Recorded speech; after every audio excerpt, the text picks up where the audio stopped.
Oke, kita mulai aja ya. Selamat malam, assalamualaikum warahmatullahi wabarakatuh. Cuman ini jam saya ngantuk. Saya biasa tidur jam 9 nih, kacau. Nih sampai jam 9.30 lagi, wah kacau nih. Mudah-mudahan kuat. Oke, oke, ini kecilin. eh kita lihat kuliahnya yang sebelumnya. Jadi kuliah ini kuliah tentang mikroprosesor. eh Mudah-mudahan kelas yang reguler bisa ikut juga nih. Soalnya minggu lalu saya nggak ada, dipanggil Sesko Angkatan Laut, Sesko AL. Besok saya ada di kelas reguler, cuman besoknya lagi tanggal 21 libur di Salmasih. Jadi kepaksa harus ikut lagi kelas Zoom tuh yang regulernya, kalau nggak ketinggalan banget. Oke, eh oke, jadi kalau ketemu teman-teman yang reguler tolong dikasih tahu aja, tanggal 21 ikut Zoom lah pada. Nah, sekarang oke, dikasih minum nih. Oke, kita lihat kuliahnya ya. Jadi minggu lalu kita sudah bahas tentang isinya prosesor itu seperti apa, ada arithmetic logic unit lah, ada control unit dan sebagainya, terus juga ada register dan sebagainya. Kira-kira itu bisa di-review lagi video yang minggu lalu. Hari ini kita akan coba lanjutkan. Jujur minggu lalu tuh materinya sebenarnya kurang sih. Cuman kalau buat anak informatika, anak IT cukup lah segitu dulu lah. Kalau buat anak elektronika, terutama microelectronics, itu kurang. Jadi saya backgroundnya lebih ngedesain prosesor sih sebenarnya. Jadi ilmunya lebih dahsyat dari itu sih sebenarnya. Nah, hari ini kita akan coba ngeliat bahasa assembler. Syukur-syukur kita bisa lihat contoh-contohnya. Cuman dengan kondisi kita punya waktu 1 jam, mungkin kita lebih fokus ke bahasa assembler. Oke, bahasa assembler itu seperti apa? Eh, Struktur bahasanya seperti apa? Ups, mic-nya belum di, masih ini ya. Aduh, maaf maaf, diulang lagi, diulang lagi. Oke, minggu lalu kita membahas tentang arsitektur komputer, arsitektur mikroprosesor. Ada mikroprosesor yang biasa, ada microcontroller. Bedanya mikroprosesor dengan microcontroller adalah di microcontroller, I/O interface-nya sudah built-in ke dalam si chipnya. Jadi biasanya microcontroller seringkali sekarang sering disebutnya sebagai system on chip, supaya karena sistemnya di dalam chip. eh Tolong diingetin aja nanti buat yang kelas reguler, karena minggu depan, karena kelas reguler tuh minggu lalu nggak ada karena saya dipanggil sama Sesko AL. Minggu depan libur, hari Kamis, kacau juga. Jadi kalau ketemu anak-anak reguler tolong suruh ikut kelas ini aja lah, supaya bisa ke bareng. Sebelum terlalu jauh, sebelum saya lupa, buat anda yang belum register, tolong kasih tahu teman-temannya aja buat register jadi caranya gini, masuk ke Open Course ITTS ACD, oke, kemudian search 2024, saya search, saya ulang aja ya, Control F, eh 2024 dimasukin, nanti ada dua kuliah 2024, yang satu big data sama satu mikroprosesor sama komputer arsitektur. Di mikroprosesor sama komputer arsitektur bisa kita lihat di sini, ini kuliahnya. Bisa di enroll, biasanya saya udah enroll kebetulan. Jadi kalau belum enroll, di sebelah kanan atas biasanya ada tombol enroll me, passwordnya adalah ITTS 2024. ITTS-nya huruf besar, ITTS huruf besar 2024, nyambung semuanya. Oke, materi untuk komputer, mikroprosesor, microcontroller ini bisa dilihat di rekaman di YouTube. Sudah saya upload. Kalau mau dilihat bisa saya liatin sebentar aja. Lihat judulnya doang ya. Ini abang sayang terus. Oke, oh salah. masuk ke switch account, masuk ke Ono Center.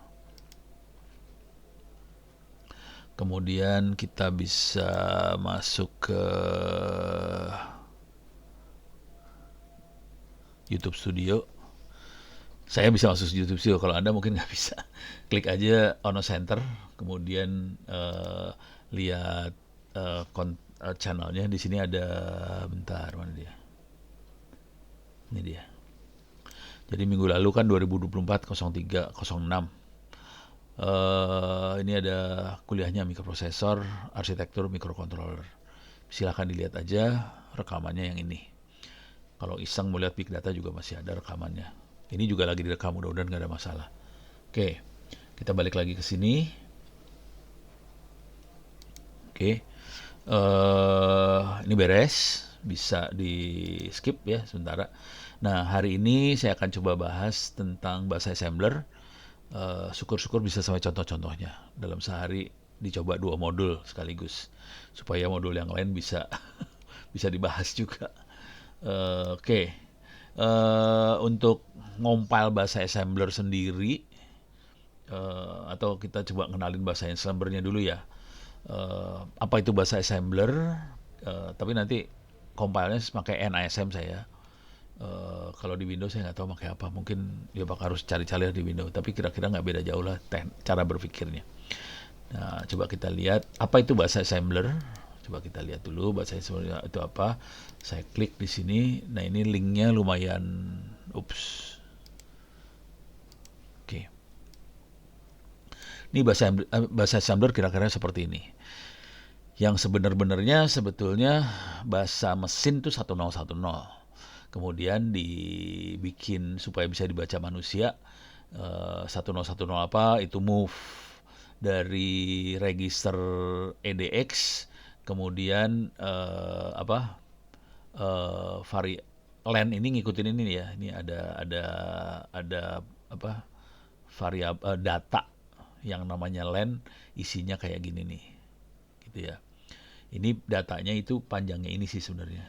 Panjang ini berapa byte gitu. Ini dimasukin ke len. Kemudian move, jadi masukin ke, ini saya coba baca dalam bahasa manusia ya. Pada dasarnya bahasa assembler dibagi atas beberapa bagian. Ini ada bagian teksnya. Ini yang atas ini teks semua. Teks itu programnya. Terus ada bagian dari data variabel yang statik lah, kira-kira kayak gitu. Jadi bahasa assembler bisa dilihat seperti itu. Ini programming yang paling sederhana banget. Ujungnya adalah call kernel dengan cara interupsi ke 0x80. Itu kita memanggil subroutine yang sudah ada di sistem operasi. Sistem operasi itu kernel biasanya kita sebutnya. Jadi dalam sistem operasi isinya banyak subroutine yang bisa dipanggil. Misalnya tolong print karakter apa gitu. Nah, itu tinggal kasih variabelnya. Ini semua variabel, ini semua nggak bisa di select ya. Yang move ini ngisi variabel, kemudian tinggal di call, nanti dikeluarin apa yang dia mau. Kira-kira kayak gitu. Oke. Ini bahasanya cuma gini doang sih. Intinya kita ngeprint hello world. Oke, kita cuma ngeprint ini doang sih. Jadi caranya kita ngasih tahu panjangnya berapa byte, ini yang EDX ngasih itu panjangnya.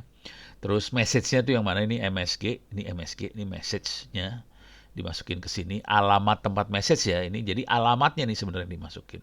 Alamat message-nya berapa? Masukin ke situ. Terus dia ngasih tahu dikirim kemana nanti. Ini kirimnya ke standard output.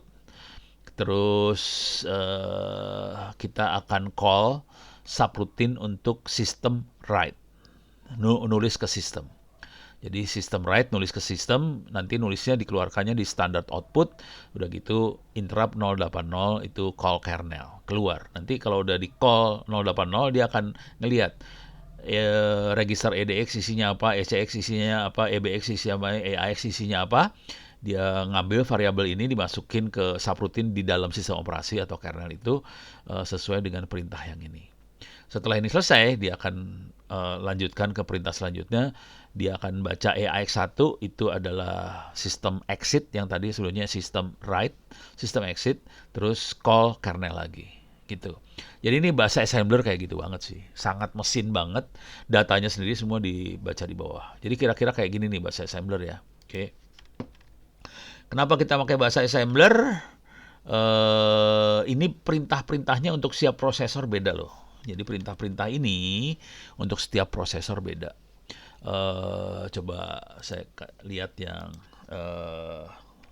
Z80 misalnya, assembly language. Oke. Ada contoh nggak ya? Saya pengen cari contoh aja, atau sekalian saya cari contoh ya, example.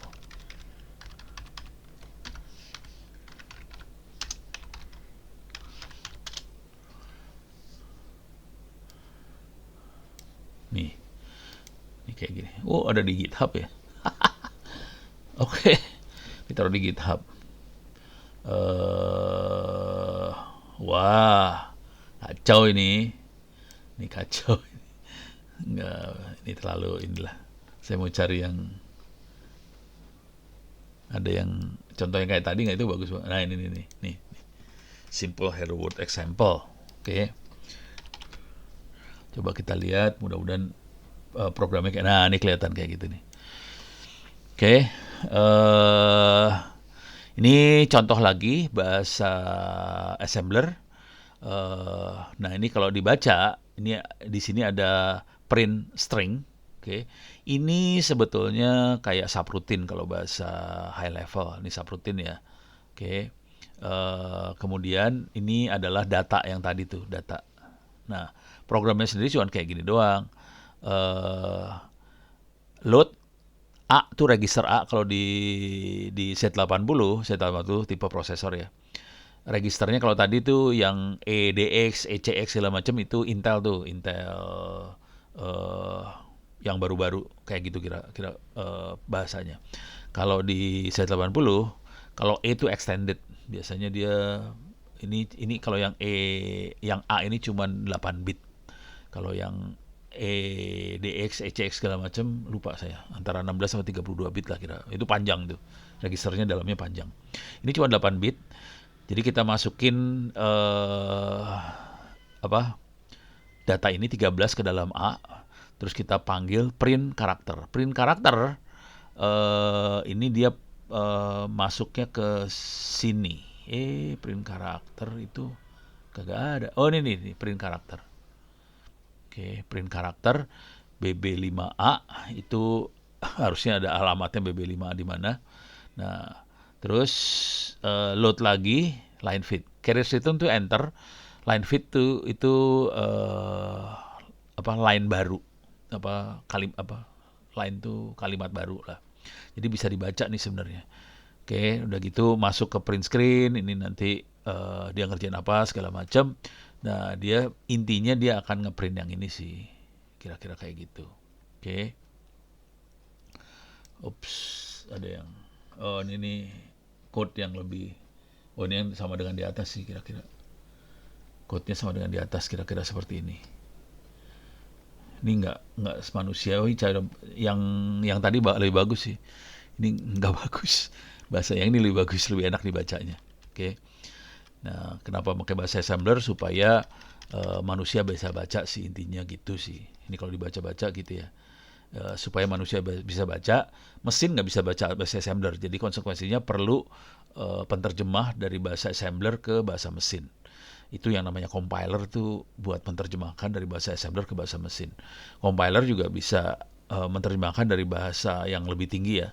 Bahasa C, bahasa macam-macam lah gitu ya. Nah, di sini kita akan main dengan CPU register. Tadi ada EDX, ini register ya, register dalam CPU. EDX, CX, EBX, EAX itu register dalam CPU. Oke.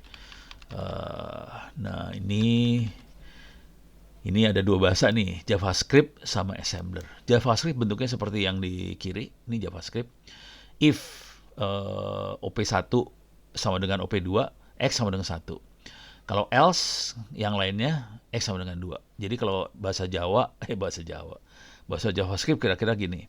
Nah, kita lihat perbandingannya dengan bahasa assembler.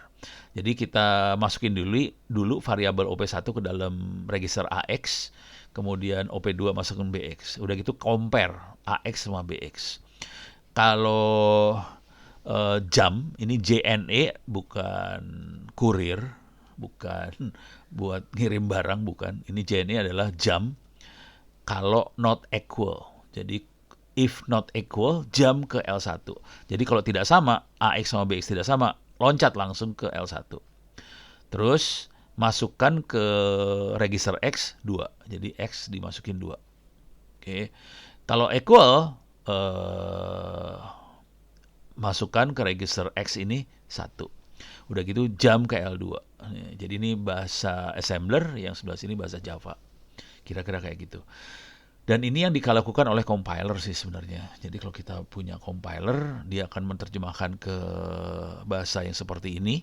Cuman kalau compiler yang normal, kadang-kadang dia loncat langsung ke bahasa mesinnya 1010 gitu ya.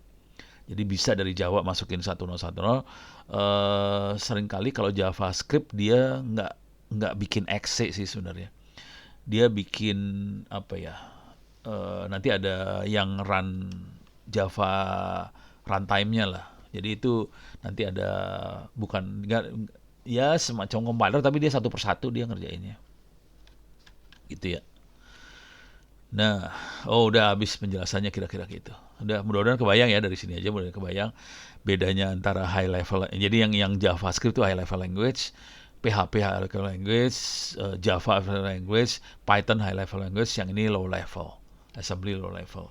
Karena lebih dekat ke 101-nya, nolnya mesin. Kira-kira kayak gitu. Oke, balik lagi ke sini. Ini udah tutup dulu ya. Ini yang ini yang kita pakai. Jadi bahasa assembler kira-kira kayak gitu. Oke. Sekarang struktur bahasa assembler udah dilihat tadi, kita lihat lagi aja. Struktur bahasa assembler kira-kira strukturnya seperti ini. Kita udah lihat tadi. Ada bagian, jadi dia nyebutnya ada section, ada 2 section besar. Ada section isinya data-data, ada section yang isinya programnya, section .text sama .data. Oke. Kemudian ada yang bagian yang ngasih tahu mau ngapain. Ini start, mulainya dari sini, terus mulai. Jadi mulai langsung loncat dia ke sini, start, terus kerjakan ini semua. Jadi nama registernya bisa lain-lain ya. Di sini ada RAX, itu register AX, register DI, register SI. Ini nama register, kita isi apa. Kalau move selalu yang sebelah kanan dimasukin ke kiri gitu. Yang kiri ini adanya di dalam prosesor, yang kanan seringkali adanya di memori, di luar, di RAM memori. Nah, message ini ada di dalam memori sih sebenarnya. Ini posisinya ada di dalam memori, nanti dimasukin ke RSI. Ini biasanya cuma alamatnya, bukan teksnya ini sih sebenarnya. Alamat H ini di mana nih? H-nya ada di mana? Di alamat memori yang mana? Gitu ya. Nah, RDX yang ini 13, ini di sini nih. 1, 2, 3, 4, 5, 6, 7, 8, 9, 10, 11, 12. Sama ini 13. Oke, jadi 13 ini karakter yang panjangnya karakternya itu 13. Gitu. Jadi cara bacanya. Ini kayaknya yang ini buat nggak tahu buat Windows atau buat ini ya. Buat macOS. Tapi ini bukan Linux nih. Kalau Linux nggak kayak gitu soalnya. Jadi beda. Kalau Linux, Windows, macOS beda. Cara call sistem operasinya lain. Gitu ya. Nah, tapi logikanya kira-kira mirip-mirip cara berpikirnya. Jadi udah mulai kebayang. Sekarang kita masuk ke ini tadi struktur. Kalau mau baca-baca tentang bahasa assembly lagi, bisa dilihat di, kalau nggak salah ini Wikipedia. Aduh, nggak bisa diklik. Kacau dah. Kebuka. Ya, oke. Nah, ini di Wikipedia. Bahasa assembler itu apa? Bisa dibaca-baca di sini Wikipedia. Ini contohnya. Nah, ini lebih keren ini. Ini bagusan yang ini sih sebenarnya. Ini prosesornya 6802. Eh, saya dulu makainya 6502 nih. Ntar 6802 buat prosesor apa ya? Lupa. Jadi yang zaman dulu kita makainya Apple II Plus itu 6502 tuh prosesornya. Kalau ini 6802 lain. Tapi yang sebelah kanan, ini bahasa assemblernya. Yang sebelah paling kiri itu alamat memorinya. C000, 0013, 0011. Nih, nah udah gitu ini ininya heksadesimal dari LDS. Oke, LDS ini, nah terus apa? Ini LDA, LDA tuh 86, STA 8B7, LDA 86. Ini perhatiin ya, LDA kan 86 yang di atas. Ini 86 juga LDA. Ini STA B7, ini B7. Cuman di sininya, oh ini kebetulan sama. ACIA dia 8004, 8004. Ini jadi yang ini, yang bagian yang ini adalah heksadesimalnya, bukan binary yang ditulis. Kalau binary mah pusing 101010, pening kepala dah. Kalau ini heksadesimal yang ditulis gitu. Ada ya. Nah, jam tuh 7E ke sign on. Sign on adanya di mana nih sign on? Di mana sign on? Nah, harus dicari lah. Ini inch, in hex, kagak tahu. Pokoknya nih nanti dia jam ke C0 F1. Oh, nggak kelihatan. Di sini soalnya C0 1E 20 3F. F1 ada di bawah lagi. Kagak ada, nggak kelihatan ada di bawah. Oke. Jadi kalau jam, biasanya kalau jam itu jam ke alamat memori. Alamat memori. Ini alamat memori. C01B itu alamat memori. C01E alamat memori. Gitu ya. Beres ya. Jadi udah kelihatan ini memori, isinya apa di memori itu, dan ini dalam bahasa assemblernya. Ini lebih enak lihatnya kalau kayak gini. Oke. Jadi itu bedanya assembler dan sebagainya. Ini ada macam-macam terminologi lah. Ada macro assembler, ada cross assembler. Nah, yang seru cross assembler nih yang seru. Dan ini sering saya pakai nih cross assembler. Kira-kira cara berpikirnya gini kalau mainan cross assembler ya. Dan ini yang kalau kita lebih ke arah cross compiler sih sebenarnya ceritanya. Jadi misalnya gini, paling kerasa kalau kita mainan OpenWRT. OpenWRT adalah sistem operasi yang biasa kita pakai untuk router. Jadi OpenWRT itu router, kita bisa lihat di sini table of hardware. Saya gedein ya. Di sini ada table of hardware. Oke. Jadi router itu banyak, kan router kita tahu banyak ya. Ada support current of, nah ini ke bawah ini kita bisa lihat nih. Ada Tricom, ada Abicom, macam-macam lah, banyak Mikrotik lah, ada macam-macam lah. Router-router banyak. Ada sampai 2000-an entry router macam-macam. Saya klik sembarangan aja ya. Nah. Nih routernya, ada Asus, ada macam-macam. Ini ada modelnya. Oke. Nah, yang seru adalah ininya ya. Apa sih?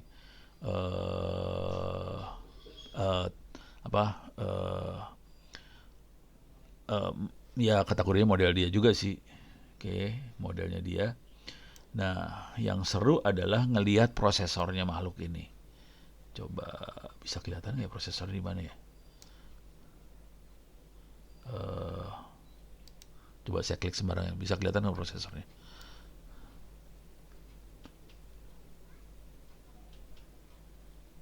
Asus.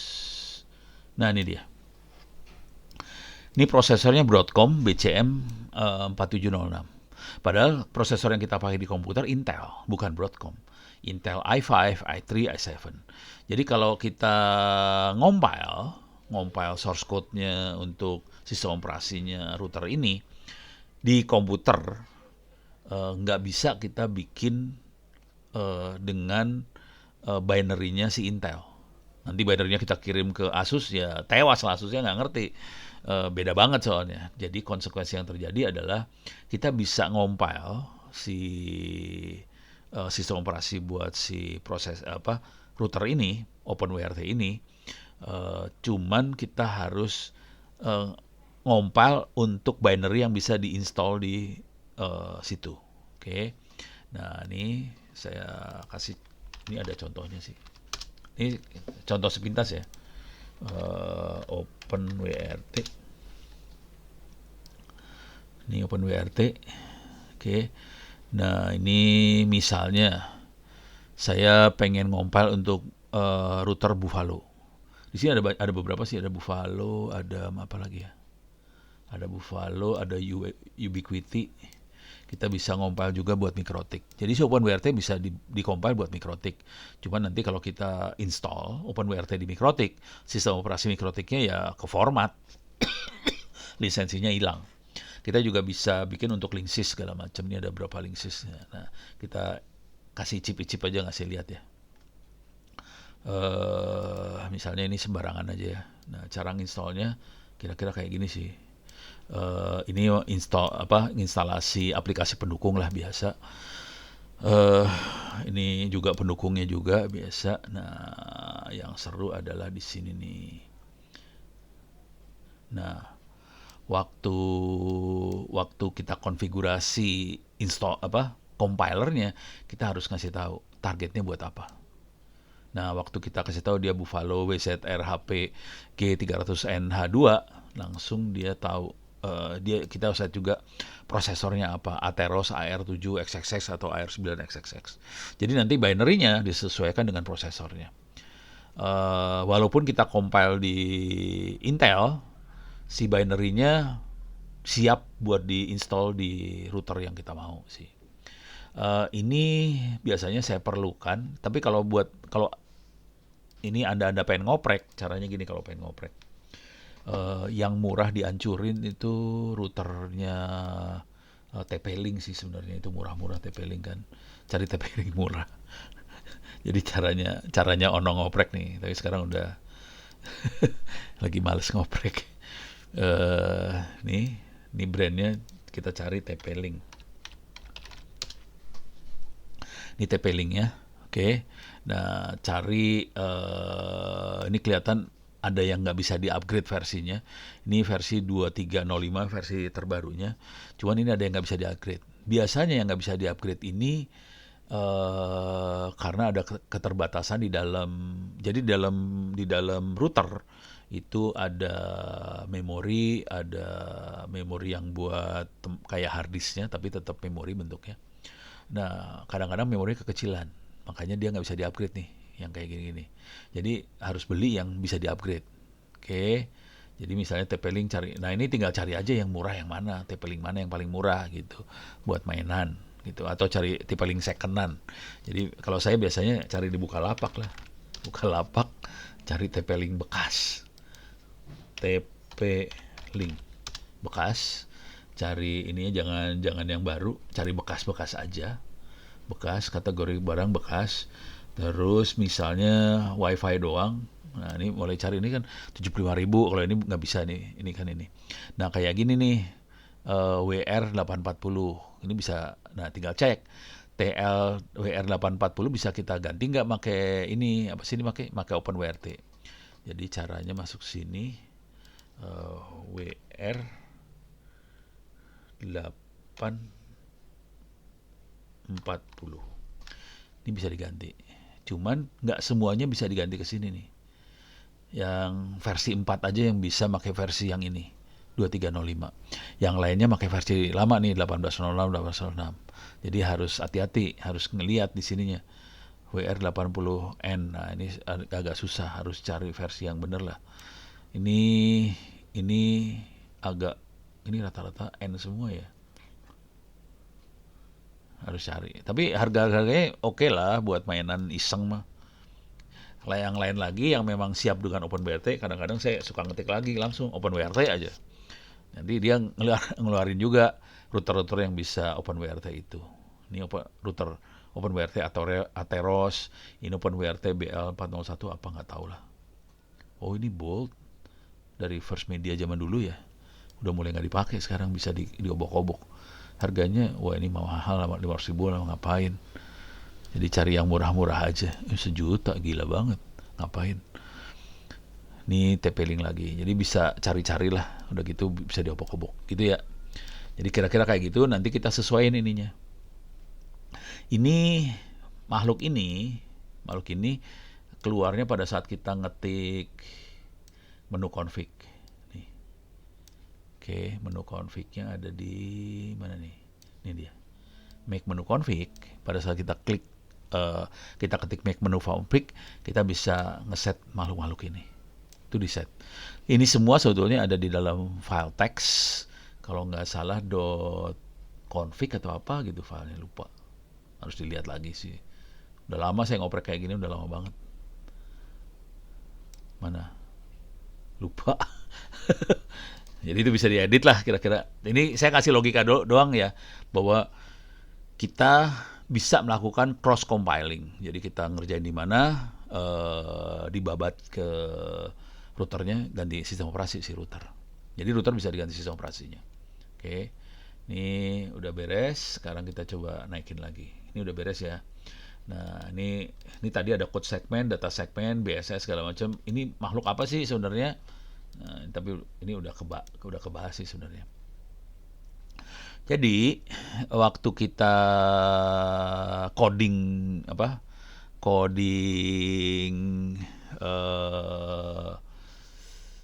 assembly, bahasa assembly, kita kan ada text segment, ada text segment.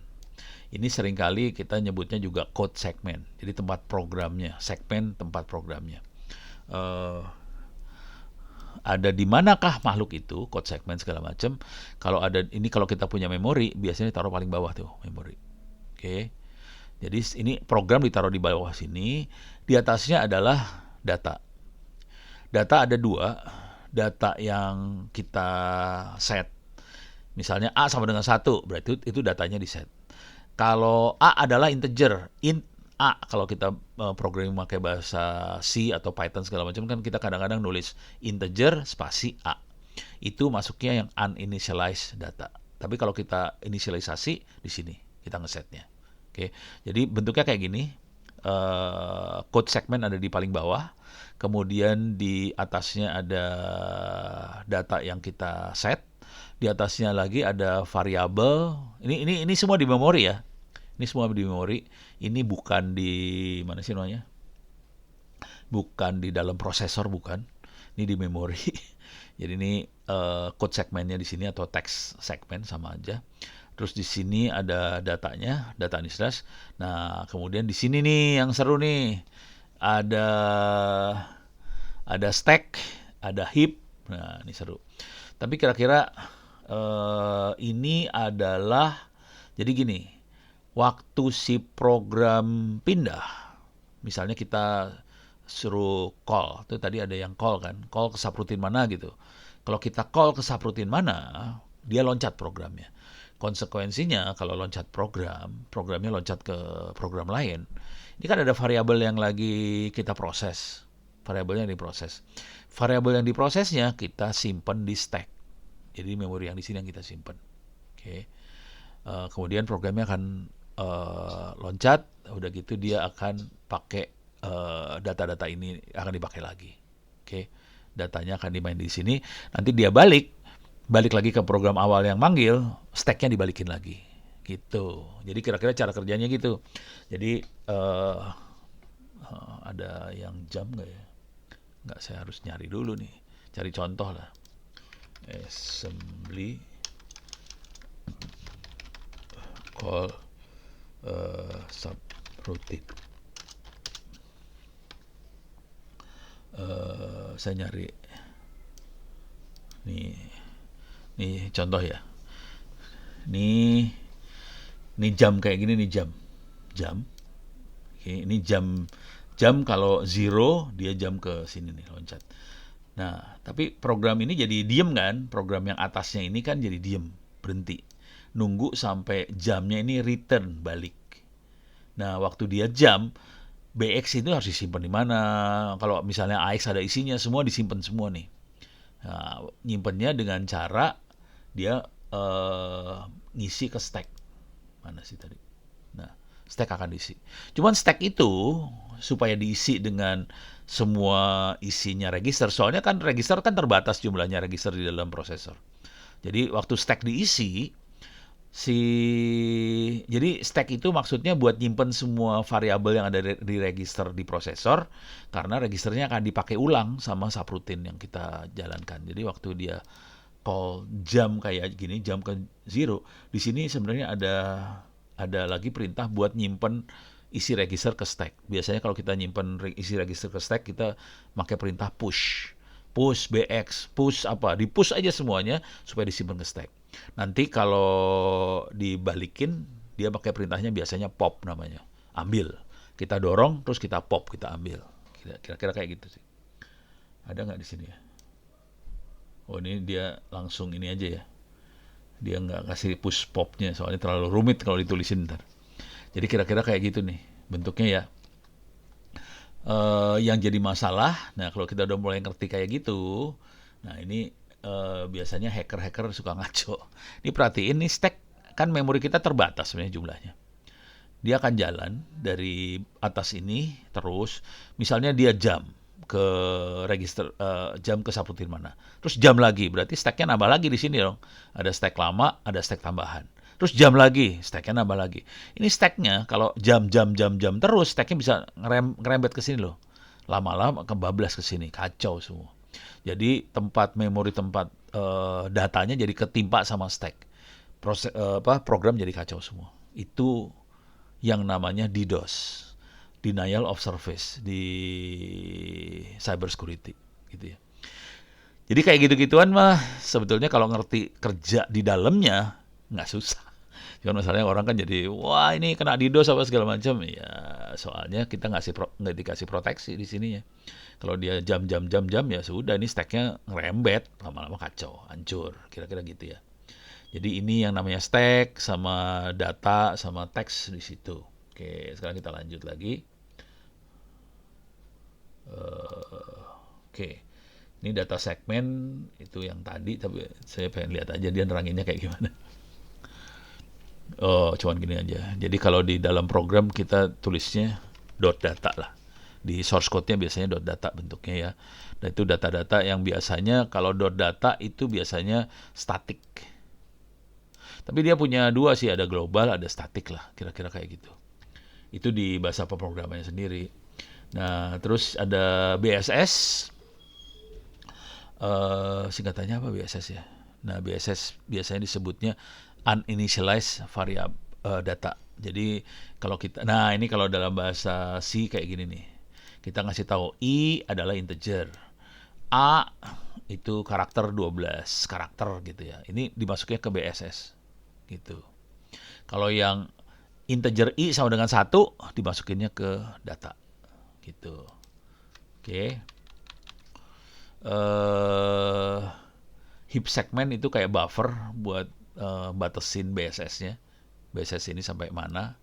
Ini jadi BSS-nya bisa sampai heap sini. Gitu ya. Nggak bisa lebih. Nah, stack yang tadi tuh tempat nyimpen kalau dia ngejam.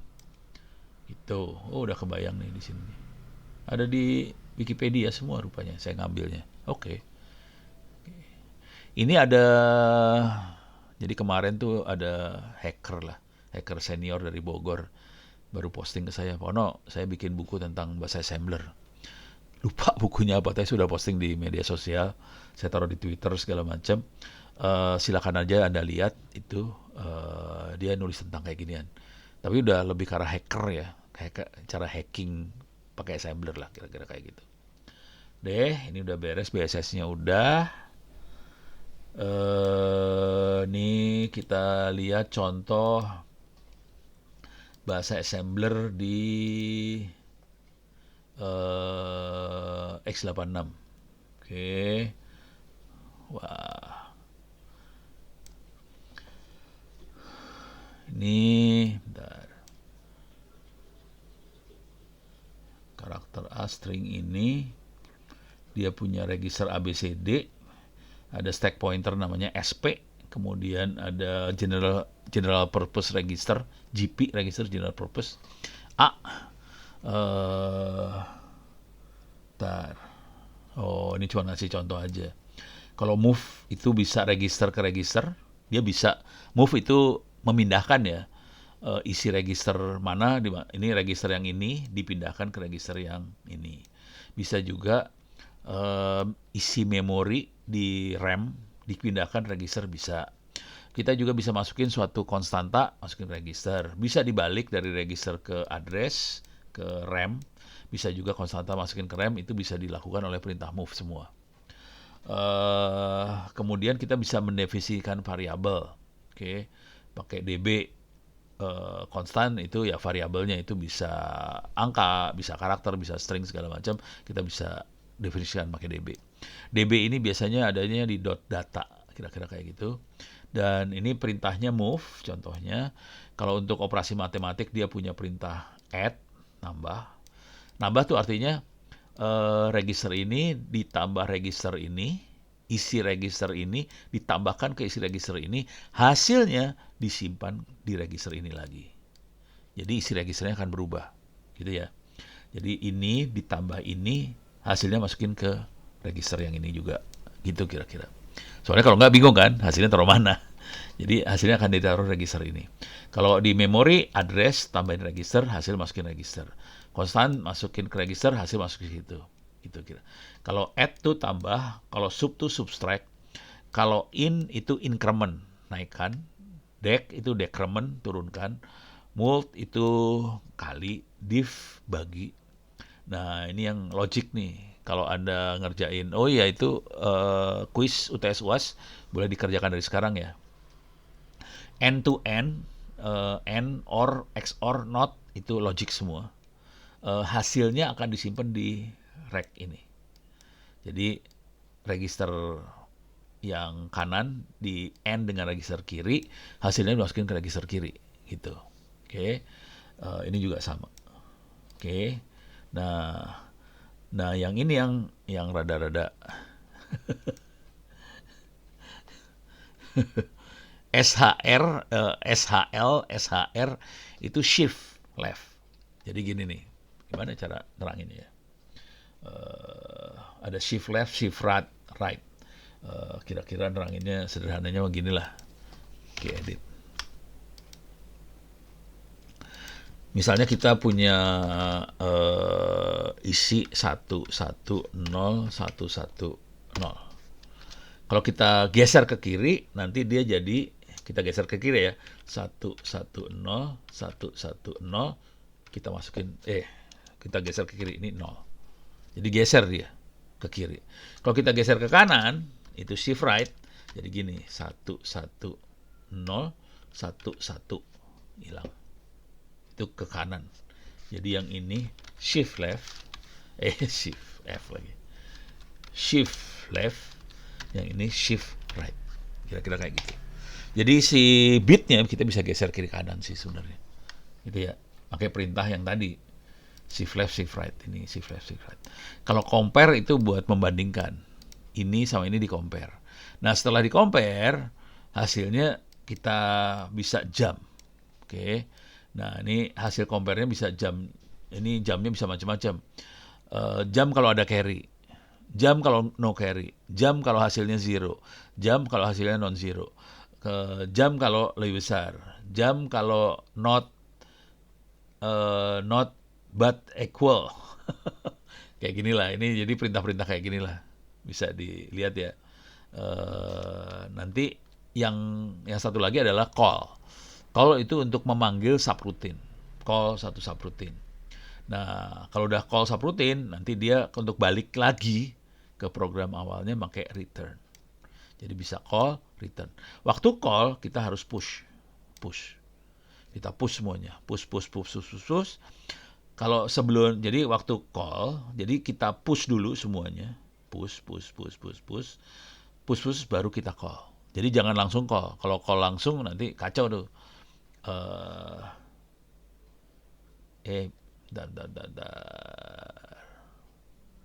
Bisa kok. Enggak, jangan. Jadi call dulu baru push. Jadi call, masuk ke subroutine, semua isi register kita push. Kemudian sebelum kita return, kita pop semua. Gitu. Nah, kalau kita pengen stop, HLT. Jadi ini perintah-perintahnya kira-kira kayak gini lah. Beres ya.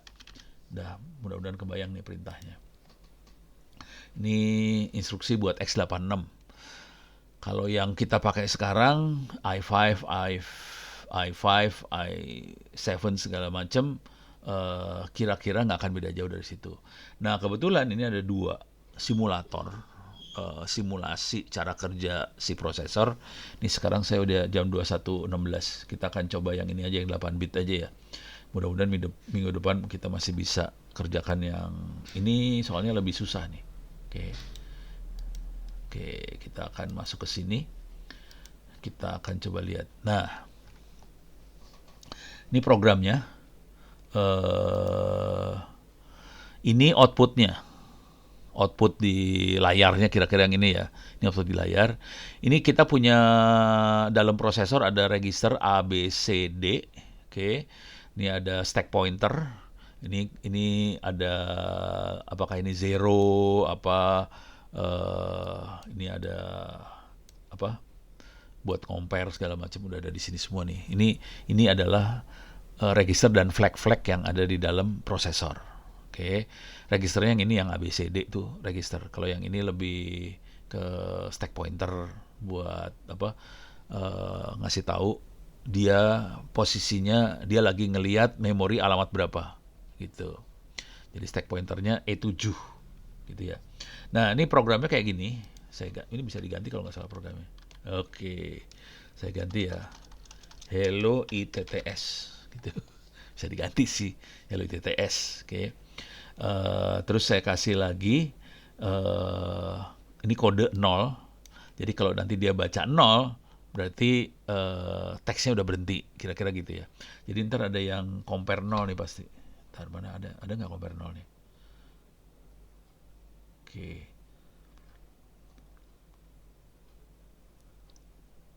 Oh, ini. Jump if not 0, jump ke loop. Jadi di sini. Jadi kan not 0. Jadi compare B dengan C ini, dengan karakternya. Kalau dia bukan 0, balik lagi looping. Nah, ini kita baca dulu ya. Kita baca dulu programnya. Nanti kita coba jalankan. Bentar, dia bisa run langsung, bisa step. Kalau step satu perintah, kalau run langsung, run semua. Kalau reset ya reset. Ini kalau run kita bisa ngatur speed dari si prosesor mau berapa. Di sini kebetulan speednya 4 Hz. Bisa dirubah sih, mau 1 Hz lebih pelan, 8 Hz lebih cepat, 16 Hz lebih cepat gitu ya. Kalau mau pelan 1 Hz. 1 detik 1 perintah. Bayangkan prosesor kita kecepatannya berapa? 3 GHz. Kencang banget. Yang ini kecepatannya blow on banget, 1 Hz dong. Ini perintahnya kira-kira gini. Di sini, ini adalah teks yang mau di print. Hello ITTS. Di bagian start, kita move ke ini ya, ke register C. Hello tuh alamat ini. Hello ada di mana alamatnya? Gitu ya. Alamat hello ada di mana? Gitu ya. Nah, udah alamat dimasukin, udah gitu kita di register D kita masukin 232 supaya ngasih tahu bahwa kita mau ngirim ke output ini sebenarnya. Terus call print. Ini printnya di sini nih. Call print. Kalau saya print berhenti, HLT berhenti. Oke, sekarang kita lihat waktu di print, waktu dia loncat, waktu call print dia loncat. Oke. Yang pertama dilakukan adalah push. A dan B-nya di push. A dan B di push, udah. Terus B kita masukin 0. B-nya kita masukin karena B-nya akan kita pakai buat compare sih. Nah, C ini adalah alamat yang ini nih. Alamat hello-nya nih. Sekarang kondisinya alamat hello. Oke. Terus A alamat hero. Ini perhatiin ada yang make ini ya, ada yang make apa sih namanya? Kurung kotak, ada yang tidak. Kalau yang pakai kurung kotak berarti yang dia lihat adalah address-nya. Kalau yang tidak, kita lihat registernya. Jadi isi alamat yang ini H ini akan dikirim ke A. Terus A dimasukin ke alamat D. Oke. Dikirim ke output. Udah gitu kita increment. C sama D kita increment. Udah gitu kita compare C sama D-nya. Kalau C-nya kita kirim di compare dengan B. Kalau dia nilainya 0, kalau dia mencapai sini 0, selesai. Kalau belum 0, balik lagi. Print lagi satu kata. Kalau udah selesai, pop B. So, ini perhatiin, push-nya A, B, pop-nya B, A. Gitu ya. Jadi, karena dia bukan first in, first out. First in, last out. Gitu. Atau last in, first out. Gitu kira-kira cara berpikirnya ya. Makanya push A, push B, yang ini pop B, pop A dibalik. Terus return, balik lagi ke sini, udah gitu. Jadi pas return, dia akan balik ke call print, terus halt. Gitu ya. Ini secara umum. Coba kita jalankan pelan-pelan. Step. Kita akan step ya. Kita reset dulu ya. Reset. Ini di-nolin semua. Isinya ini, isi RAM di-nolin. Ini programnya dengan kondisi RAM 0. Coba kita step 1 langkah. Kok nggak mau ya? Atau gua run sekaligus aja ya? Iyalah. Alah. Kagak mau. Ntar, reload dulu, reload lah. Saya balik lagi ke sini, saya start run aja ya, biar kelihatan. Nanti kelihatan ini akan jalan-jalan semua nih. Iyalah, kok nggak mau sih? Nggak mau ya?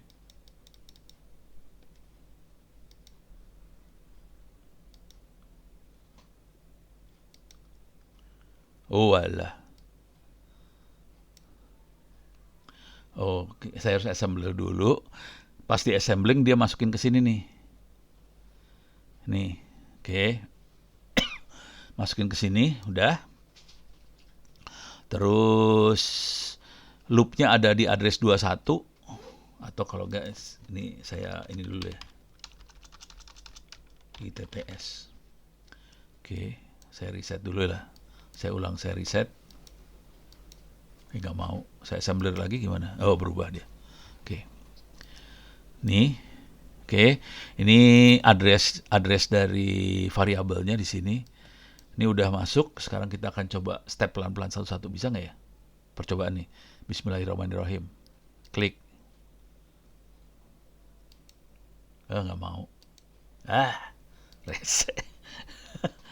Assembler. Oke. Coba di run. Kok nggak mau sih? Waktu itu bisa. Gimana caranya waktu itu ya? Udah lama saya oprek-opreknya.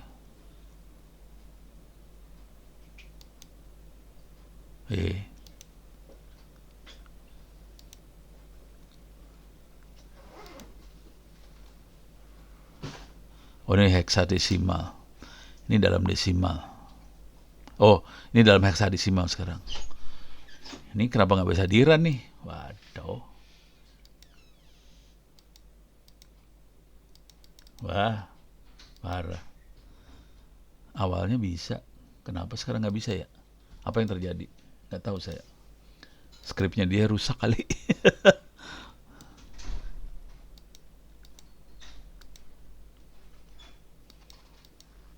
Nggak bisa dijalanin deh.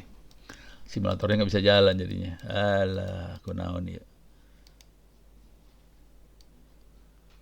Oke, coba lihat. Udah cuma gitu doang perintahnya. Kenapa tidak mau ya? Waduh, kacau dah.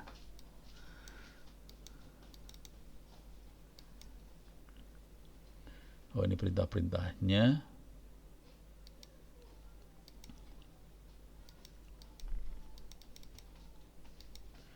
Ini nggak mau dijalanin. Waduh.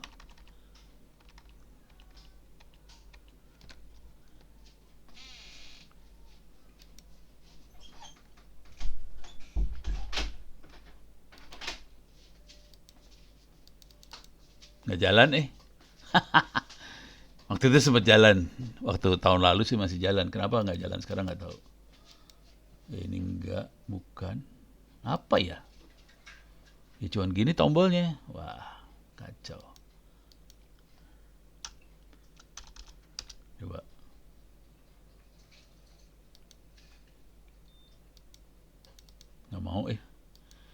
Wah, maaf, tidak bisa jalan.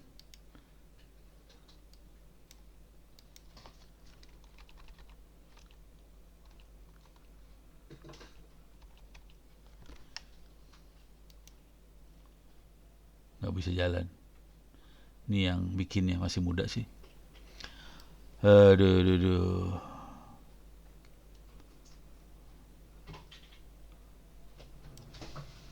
Sayang banget ya. Kenapa nggak jalan ya?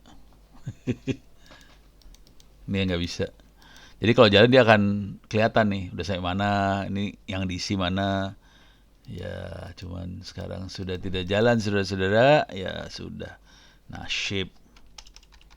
Rencananya mau ngasih lihat cara kerjanya, parah. Ya udah, sementara ini nggak bisa jalan. Saya masih punya waktu 4 menit lagi. So, coba kita lihat yang satu lagi ya. Yang ini. Kita coba run aja lah. Nih. Ini lebih rumit. Jujur ini lebih rumit. Eh, Lalalala. Ini siapa nih? Ada orang kali ya? Ini ada orang lagi main di situ. Nih apa yang terjadi di prosesornya kelihatan nih. Gitu ya. Cuman ini lebih rumit daripada yang tadi. Yang tadi lebih gampang buat ngelihatnya. Ini proses jalannya, dia lagi ngelihat address mana, di dalam prosesornya masuk ke mana, kelihatan di sini. Tapi ini ngapain dia ya?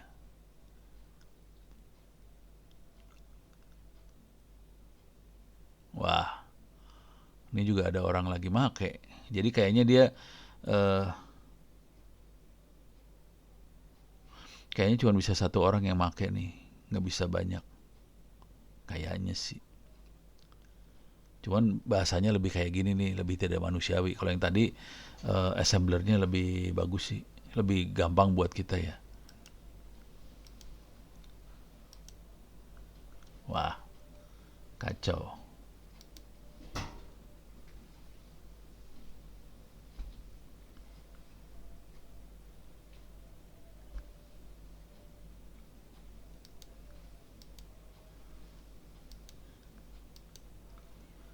Kok saya nggak bisa jalanin ya? Coba kalau saya klik, saya paksa. Wah, dia yang ngontrol sendiri, nggak bisa eh. Coba kalau saya run, nggak bisa. Dia lebih berkuasa daripada Ono. Ya maklum Ono bukan yang punya. Ya dua-duanya gagal, saudara-saudara. Coba saya balikin lagi ya, yang ini. Yang ini lebih gampang, kalau bisa jalan alhamdulillah banget nih. Kalau nggak bisa kacau. Assemblernya jalan, proses assemblingnya jalan. Cuman waktu ngerannya nggak jalan ini. Nggak bisa. Oke, minta maaf dua-duanya nggak berhasil.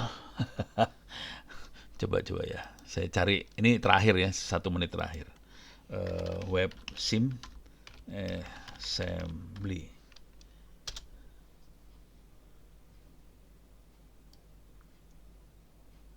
Ini tadi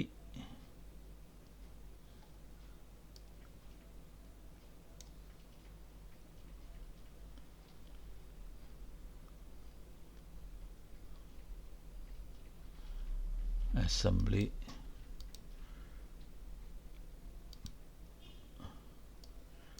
Assembly language ya.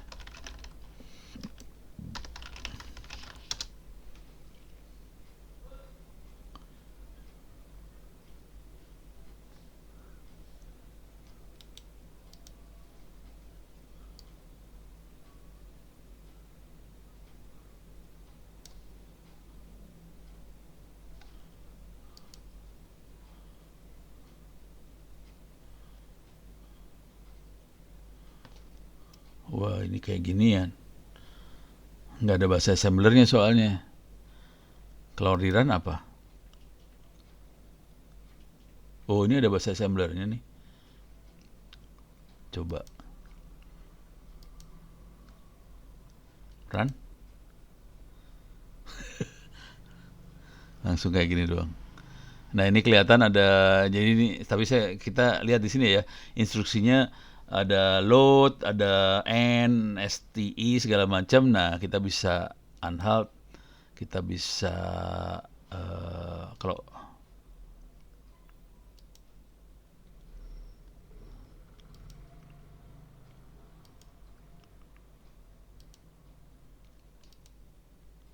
selalu halting the processor. Nggak ngerti. Harus diobok-obok lagi, kenapa nggak tahu dah.